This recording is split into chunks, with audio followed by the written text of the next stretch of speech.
que vous savez ce qu'Élie a fait? Regardez dans 1 Roi, chapitre 19, verset 21. Ça dit, « Ouh, j'adore ça. » Alors Élie retourne vers ses bœufs et les abattit tous. Il les a tous tués.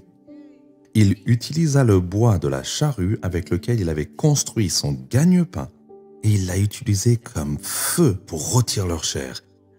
Il a fait passer la viande aux gens du village et ils ont tous mangé. Puis il partit avec Élie comme assistant. Savez-vous à quel point il est fou de regarder la carrière qui vous a mené à l'endroit où vous êtes maintenant? Et si Dieu dit « suis ceci » pour aller à cette carrière et prends la hache et démantèle les choses qui t'ont apporté de l'importance, la façon dont tout le monde vous connaît, ils vous connaissent comme Bob le constructeur, ils vous connaissent comme... Allez quelqu'un, ils vous connaissent en tant que Rachel, la fille de l'immobilier. Ils te connaissent en tant qu'Ésaïe, le gars de l'assurance. Ils vous connaissent en tant que Billy, le joueur de basket. Et Dieu dit, ne te contente pas de t'en éloigner seulement parce que tu pourrais être tenté d'y retourner. J'ai besoin que tu le brises et que tu le brûles. Ouh! Quel genre de foi folle faut-il pour regarder ce qui a fait de vous ce que vous pensez être? Et puis Dieu dit, je peux le récupérer? Oh, Dieu ne ferait pas ça? Demandez à Abraham. Quand il a attendu une centaine d'années pour avoir un fils nommé Isaac, il a finalement obtenu la promesse et Dieu lui dit, quand le garçon a 16 ou 17 ans, viens faire un autel et rends-moi ce que je t'ai promis. Savez-vous à quel point il est fou de mener sa promesse en haut d'une montagne pour la tuer? Savez-vous à quel point il serait fou de couper vos réseaux sociaux alors que vous êtes développeur de contenu?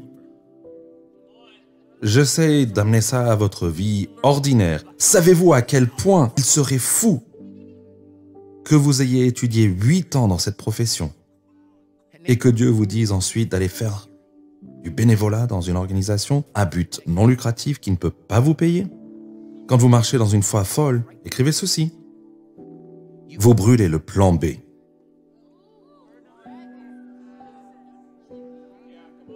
J'essaie de vous emmener à une foi plus folle, mais nous n'avons même pas encore perfectionné la foi folle parce que vous avez encore tellement de plans B, plans de secours. Quand vous marchez dans une foi folle, on fait comme Élisée, on brûle les réserves. C'était son gagne-pain.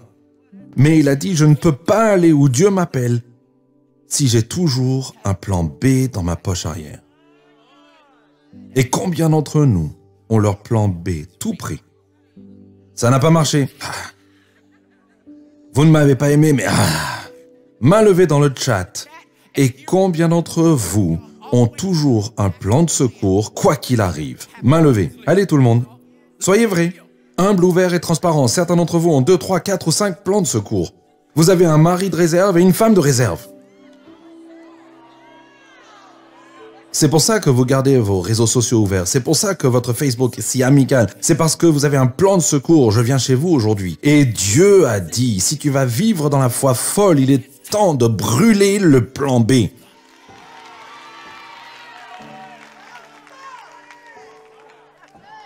Certains d'entre vous travaillent à un poste dont Dieu a prévu de vous faire le PDG. Mais vous continuez à faire ce petit boulot à côté, qui est votre ambition et qui n'est pas consacré par Dieu.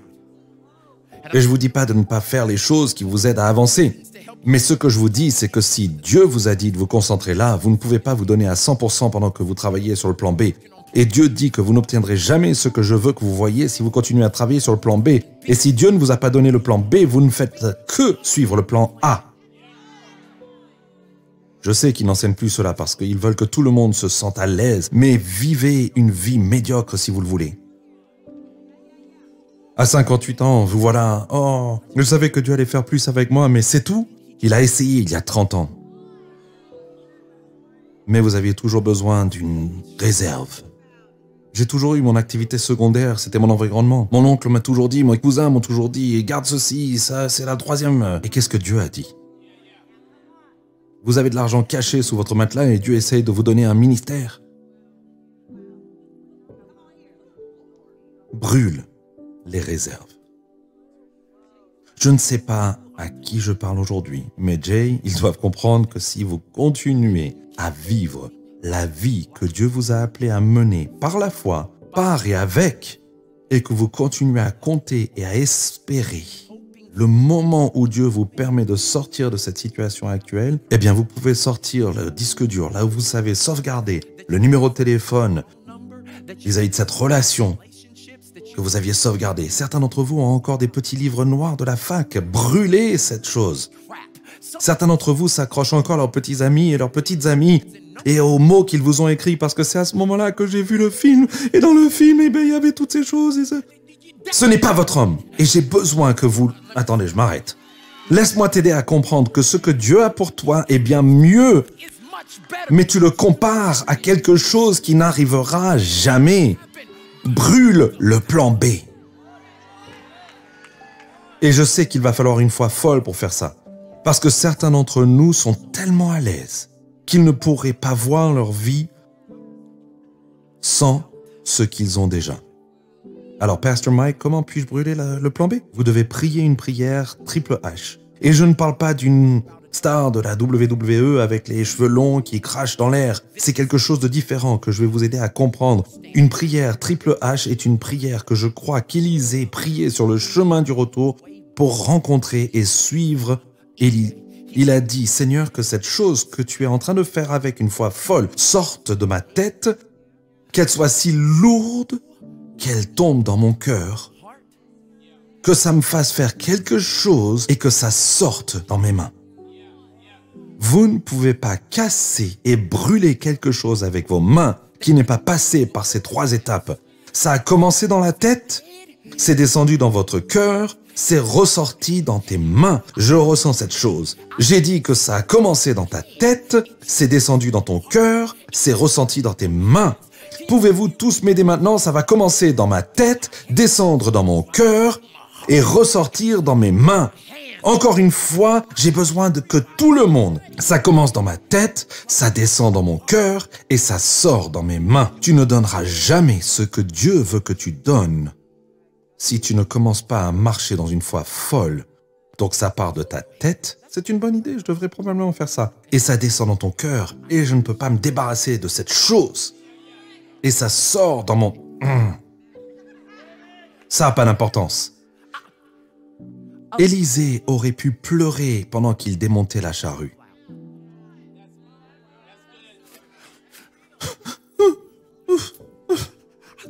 Je pensais que c'était ce que tu allais faire avec moi.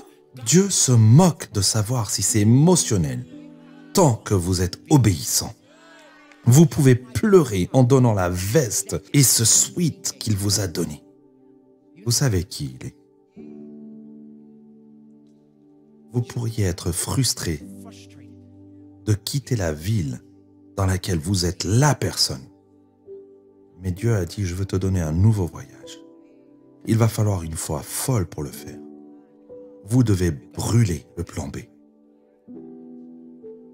Et vous savez ce que ça veut dire quand vous brûlez plan B? Vous le rendez définitif. Quand vous brûlez quelque chose, vous ne le faites pas dans l'espoir d'y revenir. Cet homme a brûlé tout ce pourquoi il avait travaillé jusqu'à présent et il l'a rendu ça définitif. Donc j'ai besoin de peindre cette image. Élie a trouvé Élisée, il l'a trouvé fidèle et ensuite, quoi? Il lui a donné sa faveur et ensuite Élisée a rendu ça définitif. Revenons en arrière. Si tu veux marcher dans une foi folle, tu dois être trouvé fidèle, tu dois attendre la faveur et ensuite, chaque plan que tu as eu avant cela, il va falloir le rendre définitif.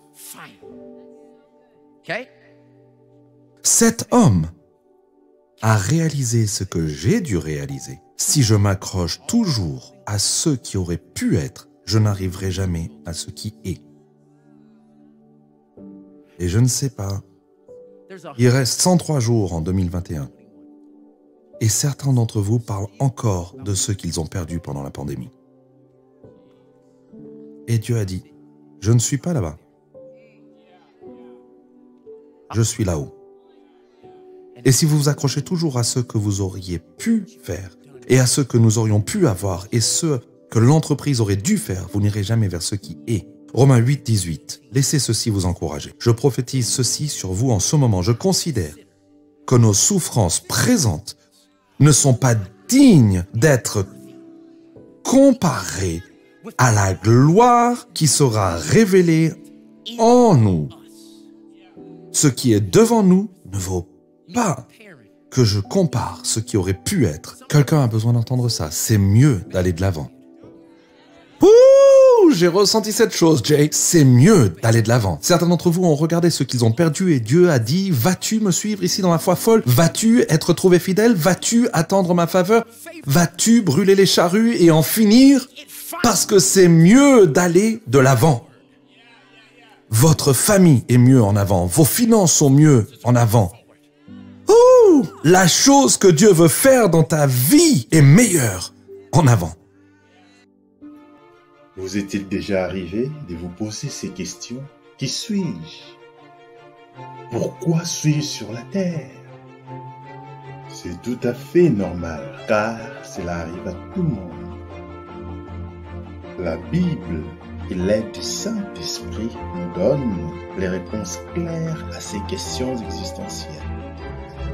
Si vous aussi, vous voulez découvrir votre vocation, gagner du temps, en finir avec les statu quo, cette impression de tourner en rond, se sentir inutile et perdu, veuillez cliquer sur le lien qui est en dessous de cette vidéo pour regarder l'atelier qui vous est offert.